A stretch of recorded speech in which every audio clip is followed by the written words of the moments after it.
안녕하십니까. 공병호TV의 공병호입니다. 5월 10일 날 국회에서 열렸던 선거 부정과 관련된 토론회에서 발표했던 그 내용을 여러분들에게 공개해 드립니다. 이 내용을 보시게 되면 쉽게 그동안 진행됐던 4.15 총선 개표 조작 의혹 사건에 대해서 전체 모습을 여러분들이 짧은 시간 내에 파악하는 데 도움이 될 것입니다. 이 내용은 그 자리에 참석했던 기자분들에게 배포된 좀 긴 발표문입니다.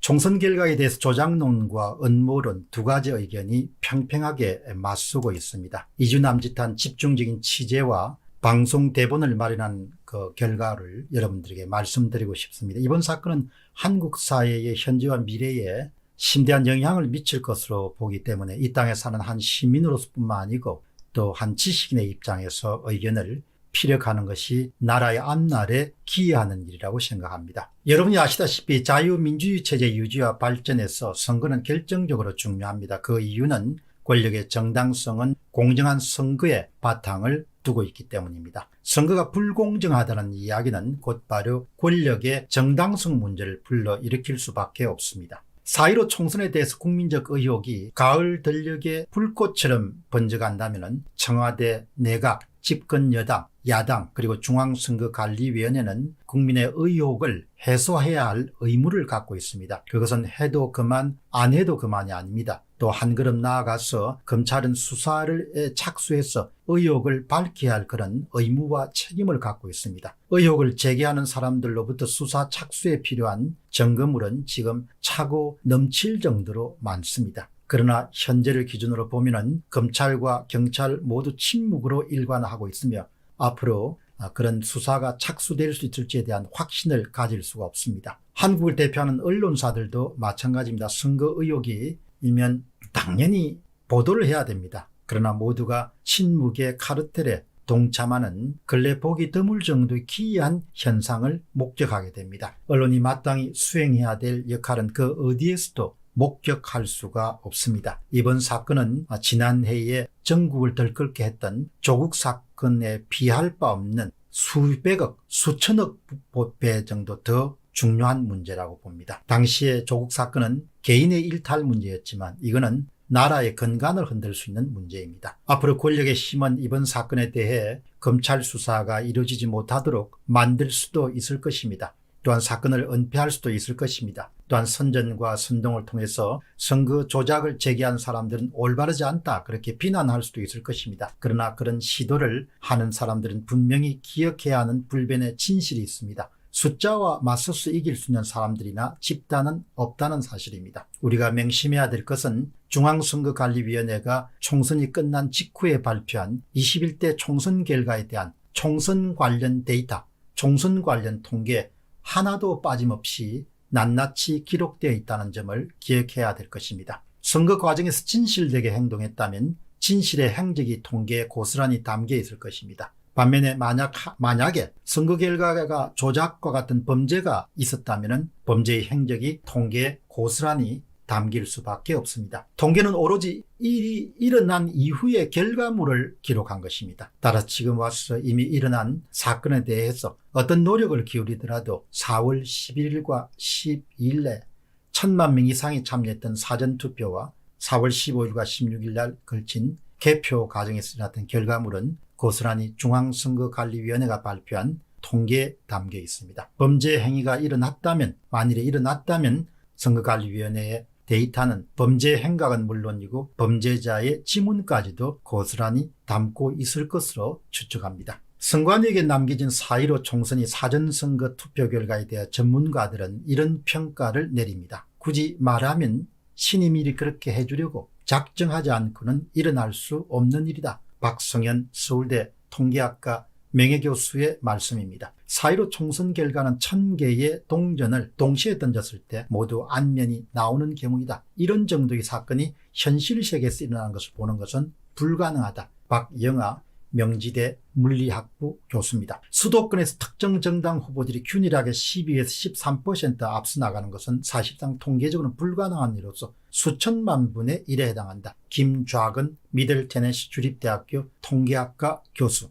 행성에서 태양이 폭발할 확률이다. 유튜브 채널 수학잼의 운영자 고교 수학 선생님입니다. 21대 총선 결과를 통계 분석으로 보면 이런 일이 일어날 확률은 99.99% 불가능하다, 이런 중간 결론을 얻을 수 있습니다. 아시다시피 통계학에서는 100%란 그런 용어를 입에 올리지 않습니다. 4.15 총선에서는 거의 불가능한 일이 일어났다는 것은 사실입니다. 불가능한 일이 일어났다는 사실을 받아들이지 않는 논객이나 지식인이나 정치인들이 있는 것이 사실입니다. 그러나 인간의 정보와 지식과 판단과 인식과 감각 등은 모두 다 불완전합니다. 이에 반해서 숫자는 무자비할 정도로 강력한 힘을 갖고 있습니다. 모든 것을 압도하고도 남음이 있을 정도로 사실만을 정언하는 것이 바로 통계이자 숫자입니다. 21대 총선 자료를 분석한 사람이라면 이른바 21대 총선 통계 가운데서 뚜렷한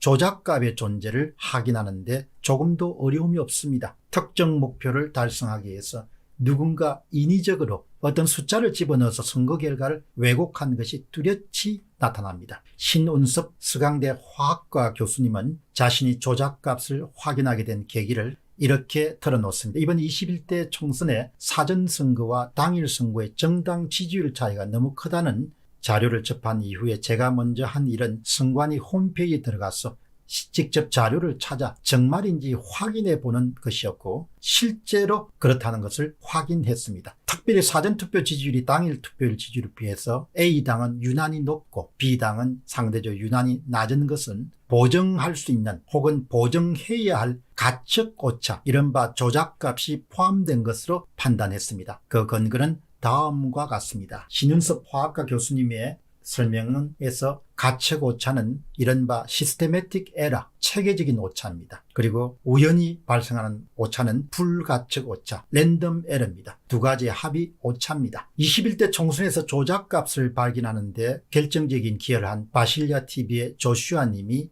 역할이 컸습니다. 조작값 3, 4, 5, 6, 쉽게 말하면 특정인이 특정 목표를 달성하기 위해서 데이터 조작을 한 중요한 증거입니다. 개표 조작을 했다고 하는데 어디에 증거가 있는가 이렇게 묻는 사람들이 있다면 그들은 숫자 그리고 조작값만큼 강력한 증거는 있을 수 없다는 점을 확인해야 될 것입니다. 그러니까 이상한 통계 자료를 보고 거기서 조작값을 찾아냈습니다. 특정 지역에서 반대당의 표, 4표 가운데 1표를 훔치거나 5표 가운데 1표를 훔치기는 그런 조작값을 확인한 다음에 그 조작값에 반대되는 쪽에 있는 같은 숫자인 보정값, 교정값을 적용해 보니까 그 왜곡되고 오염된 그런 21대 총선 결과는 마치 20대 총선 결과처럼 정상적인 그런 통계치로 돌아가게 됩니다. 따라서 조작값을 찾아내고 조작값을 수정하고 보정하고 교정하는 그런 작업을 거친 다음에 정상치를 만들어냈기 때문에 통계적으로 조작값은 증명되었다 이렇게 해도 무리한 주장이 아닙니다. 따라 사전선거 결과가 조작되었다는 사실은 통계 분석을 통해서 입증된 일종의 과학적 사실이다 이렇게 볼 수 있습니다. 이 증거만으로도 검찰은 수사에 착수해야 될 충분한 이유가 있습니다. 이제 남은 과제는 어떻게 조작했는가, 누가 조작했는가 이런 것을 찾아내는 것입니다. 지금까지 조작 방법에 대해서는 3가지의 가설이 유력합니다. 첫째는 표 훔치기 모델입니다. 일명 표 갈기 모델이고, 두 번째는 표 빼돌리기 모델입니다. 그리고 세 번째는 표 얹기 모델입니다. 마지막에 표 얹기 모델만 오프라인 상에서의 다양한 그런 조작이나 투표함 바꾸기 등과 같은 그런 방법을 포함합니다. 제가 지금까지 탐구를 통해서 내린 결론은 온라인과 오프라인 상에서 광범위한 선거 부정이 이루어졌지만 전국적으로 동일한 통계적 특성이 드러난 것을 보면은 20%표 빼돌리기 공식이 적용되지 않았는가 그렇게 생각합니다. 쉽게 이해하면 사전선거에 참가한 총투표소 가운데 20% 정도를 자기 당 사람들에게 밀어주고 나머지 80% 정도를 가지고 서로 득표율에 따라서 나누어 갖는 그런 방법이 사용되었을 가능성이 매우 높다 이렇게 봅니다. 이 작업은 재미경제학자 BHY님의 제보에서 시작됐습니다. 또 이 작업은 4와 5와 같은 그런 숫자에서는 또 정확하게 바실리아TV의 조슈아님이 제안한 표 빼돌리기, 표 훔치기 모델, 표 갈기 모델과 정확하게 일치하는 특성이 있습니다. 사전투표 수 가운데 일단 20%를 빼돌려서 민주당 후보를 밀어주는 방식이 유력합니다. 그러나 이 방식은 통계적 방식으로 검증이 가능하고 또 이른바 이렇게 20% 빼돌리기 모델을 사용하면 투표자 수가 선거인보다 많은 이른바 유령투표 -1의 문제도 쉽게 해결될 수가 있습니다. 현재 선거 조작의 유력한 증거로 많이 사람들이 입에 오르내리는 유령투표 문제는 표 빼돌리기 모델을 가지고도 충분하게 해결이 가능합니다. 20% 사전투표 빼돌리기 공식을 적용하면 전국의 사전선거 득표율은 조작 이전에 양당 간의 대략적인 득표율은 50대 50이었습니다. 그러나 조작 이후는 6대 4로 대부분 바뀌게 됩니다. 여러분들이 지금 보시는 표의 상단에 있는 500만, 가장 상단 위쪽이죠. 500만이라는 것은 20대 총선을 가정한 겁니다. 20대 총선에 20% 빼돌리기 방식이 적용되었던 걸 가정한 겁니다. 그 다음에 바로 밑에 1170만 명은 이 사전투표 참가자가 1170만 명에 해당하는 21대 총선, 이번 총선입니다. 이번 총선에서도 A당과 B당은 막상막하의 득표율을 가지는 것이 50대 50으로 단순하게 그냥 가정했습니다. 그 득표율 비중이 20% 빼돌리기가 적용되게 되면 붉은색 6대 4로 이렇게 변하게 됩니다. 놀라운 사실은 전국적으로 20%표 빼돌리기 모델은 각각의 지역구에서도 그대로 관찰할 수 있습니다. 특정 지역구의 민주당 후보는 플러스 10%의 득표율을 인위적으로 올려주고 반대로 통합당 후보는 마이너스 10%의 득표율을 인위적으로 내려주게 되면 가짜 사전 득표율이 진짜 사전 득표율로 변하게 되는 아이디어를 얻을 수 있습니다. 그렇기 때문에 여러분들이 현재 이 가짜 혹은 오염된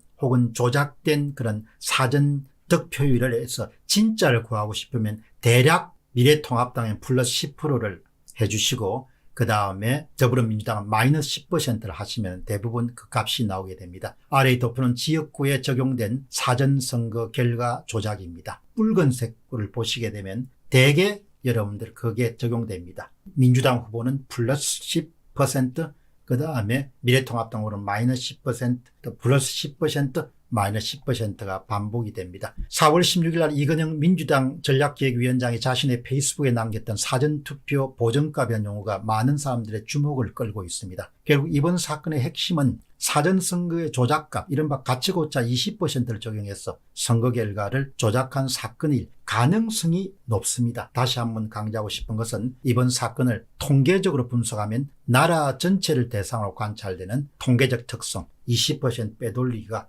각 지역의 후보들에게도 동일한 통계적 특성이 나타났다는 사실입니다. 종로구에서도 그렇고 어디에서 그렇고 대부분이 대략적으로 10%를 올려주고 10%를 빼는 그런 일이 사전투표 득표를 대상으로 해가지고 이루어졌다, 이렇게 볼 수 있겠습니다. 4.15 총선의 조작 의혹에 대한 문제는 3단계로 이루어지게 됩니다. 1단계는 개입 여부에 대한 검증, 2단계는 개입 방법에 대한 검증, 3단계는 관련자 처벌입니다. 1단계는 이미 끝났습니다. 1단계에 대해서 말들이 많지만 통계적 분석에 따르면 1단계는 이미 조작은 이루어졌다, 이렇게 결론을 내릴 수가 있습니다. 2단계부터는 이제 검찰이 나서야 할 일입니다. 누구든 선거에 대한 의혹을 제기할 수 있습니다. 모든 유권자들은 자신이 납득할 수 없는 그런 통계적 분석 결과를 가지게 되면 그렇게 정부나 또 중앙선거관리위원회에 대해서 의혹을 제기할 수가 있습니다. 일부 논객들은 의혹을 제기한 것 자체를 금기시하고 비난하지만 그건 옳지 않습니다. 의문을 품을 수 있는 자유, 의혹을 제기할 수 있는 자유,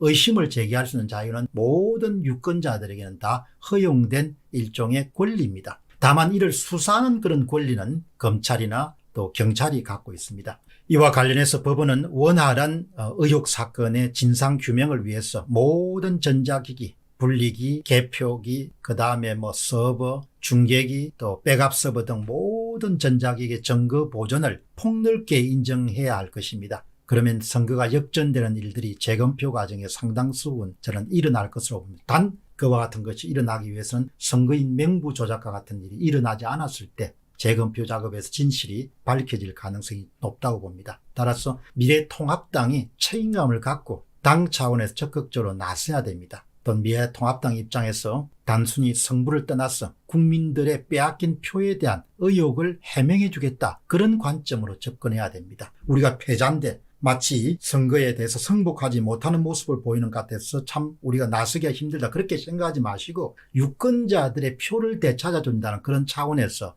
여러분이 접근을 하셔야 됩니다. 그럼에도 불구하고 미래통합당의 움직임은 너무나 소극적이기 때문에 나라의 앞날을 생각하는 많은 그런 자유시민들의 걱정을 더하고 있는 것이 사실입니다. 정치란 것은 국민을 편하게 해주는 겁니다. 국민들이 불안해하고 국민들의 의혹을 가지게 되면 당연히 국민들의 표를 통해서 선출된 국회의원들은 나서야 되는 겁니다. 그게 당 차원의 문제가 아닙니다. 지금 문제는 유권자들의 의혹을 해소해 주는 것은 당 차원의 당락의 문제가 아니고 그것은 국민의 기본권을 훼손하는 일에 대한 의혹을 그렇게 해결해 주는 것이다. 이 점을 명심해야 될 것입니다. 공병호 TV의 공병호였습니다. 감사합니다.